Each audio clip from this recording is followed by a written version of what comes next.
MC ராஜா. MC அப்படின்னா மயிலை சின்னத்தம்பி ராஜா அப்படின்னு சொல்லணும். இவருடைய காலம் 1883 இருந்து 1943 வரைக்கும் இவருடைய காலம். எம்சி ராஜா ஒரு ஆசிரியராக தான் தனது பணியை தொடங்கினார். பள்ளிகள், கல்லூரிகள் இவற்றுக்கு பாட புத்தகங்களை எழுதினார் எம்சி ராஜா. அது ரொம்ப முக்கியம். தென்னிந்திய நல உரிமை சங்கம் இருக்குல்ல, அதாவது நீதி கட்சி, அந்த நீதி கட்சி உருவாக்கியவங்களில் இந்த எம்சி ராஜாவும் ஒருவராக சொல்லப்படுறார். சென்னை மாகாணத்தில் ஒடுக்கப்பட்ட வகுப்பிலிருந்து சட்ட மேலவைக்கு தேர்ந்தெடுக்கப்பட்ட முதல் உறுப்பினர் எம்சி ராஜா. மயிலை சின்னத்தம்பி ராஜா தான்.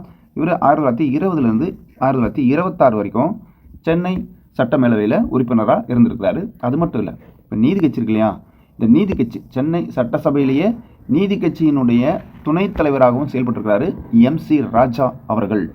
1928 எம்சி ராஜா ஒரு சங்கத்தை உருவாக்கியிருக்கிறாரு.